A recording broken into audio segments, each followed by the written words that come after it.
Kathak is an Indian classical dance form. India has 8 classical dance forms, and Kathak is the only dance form that comes from the northern part of India. The word Kathak comes from the word katha. Katha means a story. A person who tells the story is a storyteller, and the storyteller in our language is called a Kathak. Kathak is an amalgamation of 3 performing arts: the music, the dance, and the drama. When the 3 merge, a Kathak is born.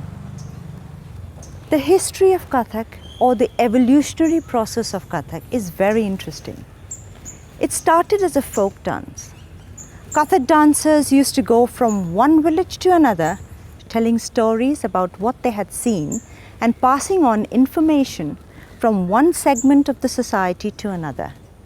They used to have their instruments attached to them in bags, where they would have the tabla or the sarangi or the percussion, whichever percussion instrument they preferred. They would travel telling stories. They were a success in the villages because it was in a folk form.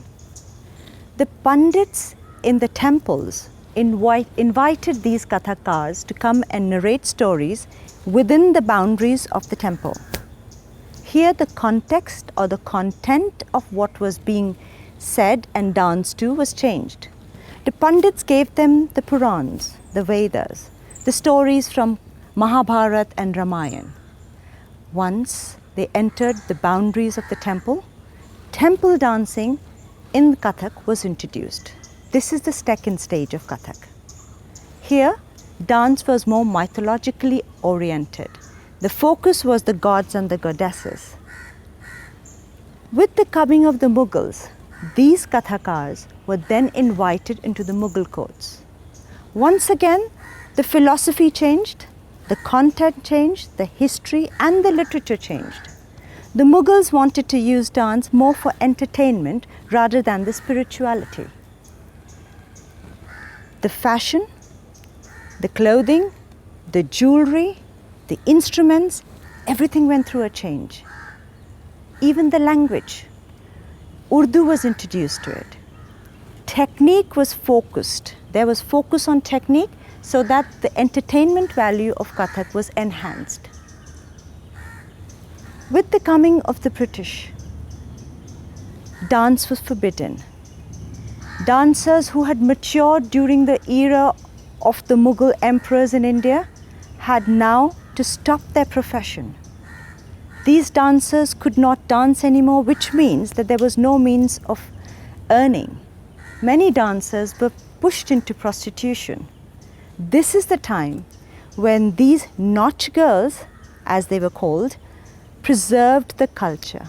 Nothing was written or coded. Nothing was preserved or archived.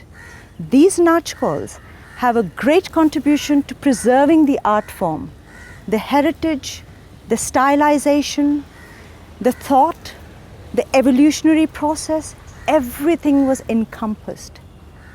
They started teaching their own family members because openly they could not share their art with anybody. The concept of Gharanas started to grow here. Gharana comes from the word ghar or home. So they started home tutoring, and many of their own children or cousins were learning dance from them, and the concept of local gharanas or local schools started. The 3 gharanas that evolved in the northern part of India were based in Lucknow, Jaipur and Banaras. Jaipur, being in the northern frontier of India, was focused more on the warrior-like movements. Parans and things, concepts of kavits were introduced. Aggressive movements were a part of their gharana. More of footwork and spins were the peculiarity of the Jaipur Gharana. Lucknow Gharana dealt with the minute, delicate movements. The ethos, the romance, the shringar, all that was developed more so in the Lucknow Gharana. The Banaras Gharana, being on the banks of the river Ganga, had the spirituality aspect which was developed. Thumris, which were based on bol banana, was something that was a speciality of that particular gharana.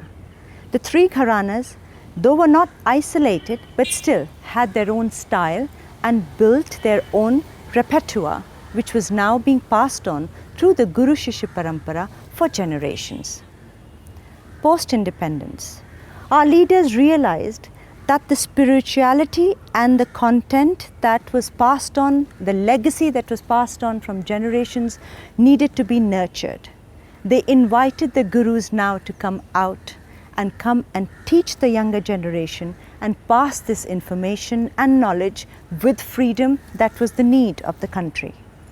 Sangeet Natak Academy and many such institutes within India were built, established, and they are flourishing even today.